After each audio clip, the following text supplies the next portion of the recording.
Hey, class. The next couple of podcasts, I want to look into a little bit more detail about why the Soviet Union managed to hang on against the Germans, even if the Union hung on by its fingernails. It still hung on enough to where it could regroup and mount an offensive against Germany and ultimately invade Germany and capture the eastern part of Germany. One of the things that I want to repeat, and it can't be said too much because it's really not talked about too much, especially in the United States, was the fact that the Soviet Union did not have to fight a two-front war. The Japanese had been smacked down in the Mongolian border in 1939 and had decided that instead of attacking the Soviet Union and trying to grab more land in the Asiatic part of the Soviet Union, it would go south.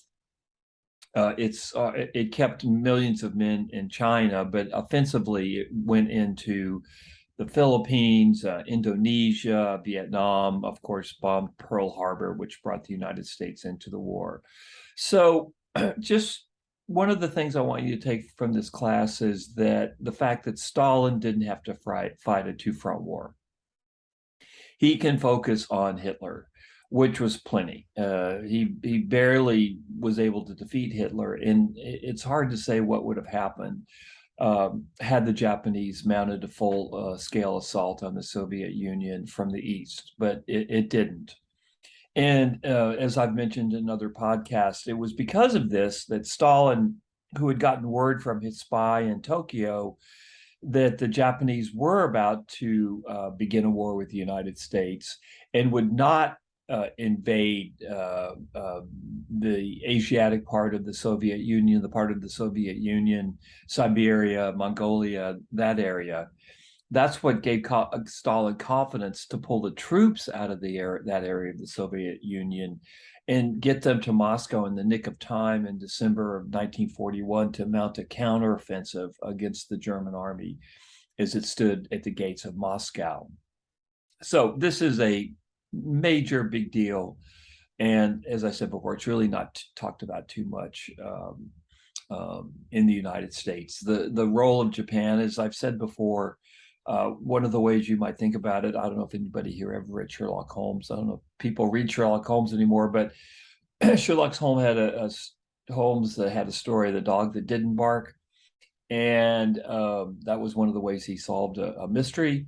You can think about the Japanese the same way.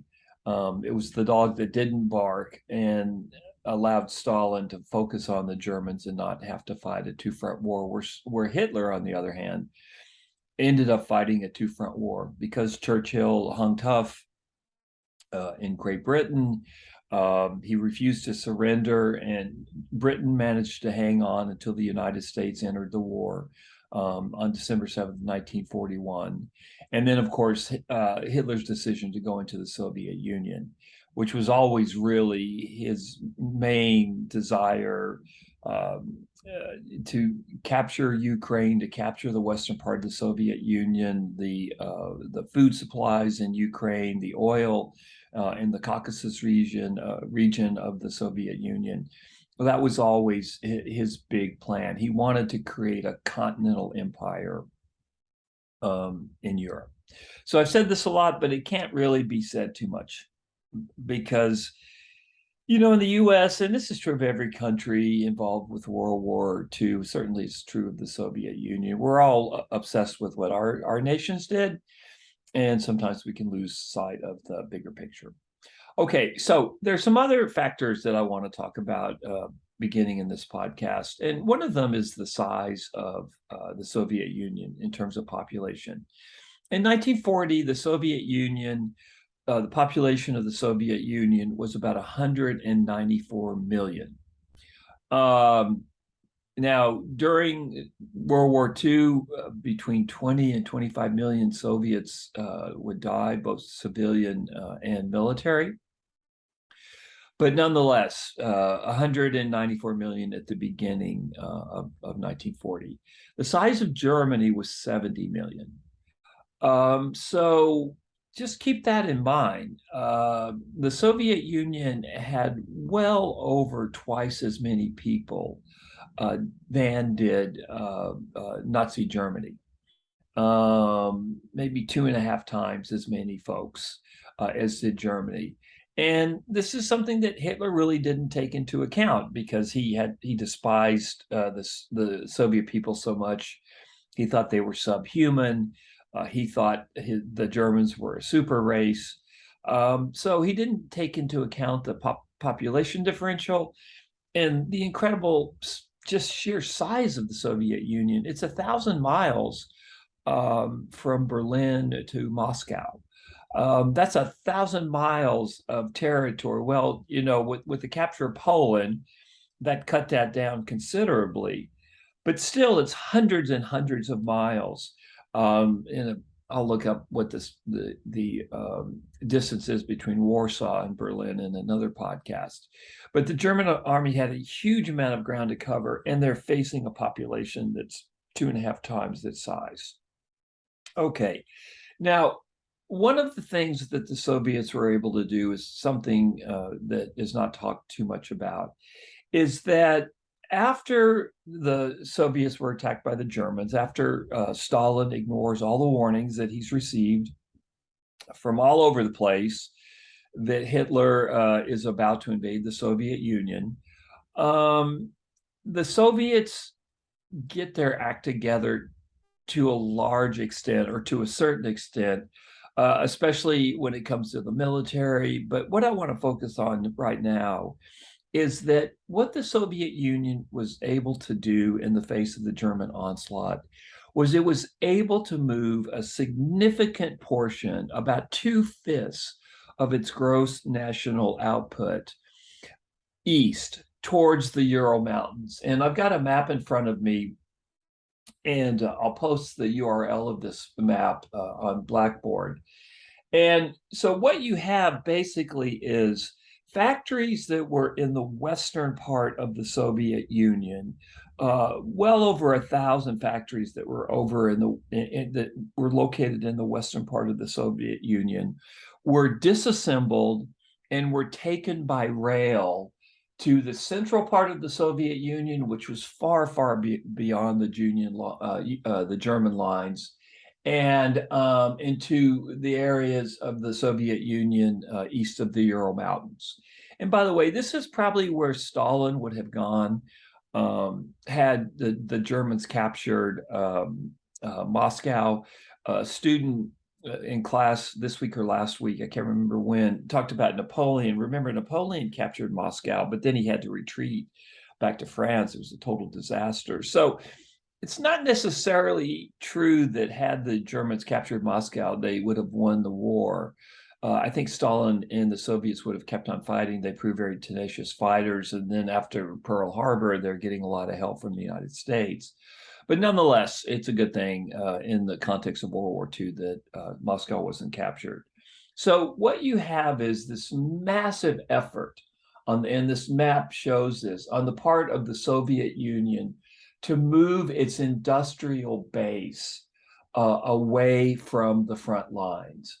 So in this map, we have 667 factories moved to the Ural Mountains, which are east of Moscow. Other factories, let's see, there's a number here. The 322 factories are moved to Siberia. Other factories are moved to Kazakhstan. So the Soviets, the Soviet people, the Soviet Union, they're a tough people. They're a resilient people. They're unified during World War II because of the atrocities of Hitler. And what they're able to do is, under Stalin's ruthless rule, is they're able to disengage and disassemble right around 40% of its industrial base and move it east out of the way of Hitler. Ultimately, about 1,360 large industrial enterprises that were evacuated to the central part of the Soviet Union and the southern central part of the Soviet Union. What that meant is these factories were taken apart by scratch. They were put on trains and they were moved east. Now, the other thing that happened is over 10 million workers were also moved east as well. Now, this sounds a lot easier in a podcast than it was in reality. This did not go very smoothly. This was an operations the Soviets had to learn how to do on the fly. Also, as you can imagine, there was tremendous competition for rail lines as soldiers are going towards the front. So it's not that things went smoothly, but the big picture is how successful the Soviets were in getting a significant portion of their industrial base, out of the reach of the Germans, which is something that the Germans never anticipated because, of course, they despised the Soviets and thought they were subhuman. Now, this will lead into what I'm going to talk about in another podcast coming up in the next podcast or so. The U.S. is going to play a big role in the Soviet success later on because it supplies engines and boxcars to the Soviet Union. But in the early days of the war, they hadn't gotten here yet. So this is one of the major infrastructure victories of the Soviets early in the war, the ability to get a significant portion of its industrial base. And this is, when I'm talking about industrial base, I'm talking about tank production. I'm talking about airplane production. I'm talking about weapons production, munition production. The Soviets were able to get a significant portion of that production, their wartime production, out of the way of the Germans and out of the hands of the Germans. They just figured out how to do it, and they did it. And it's really one of the remarkable and lesser known stories of World War II.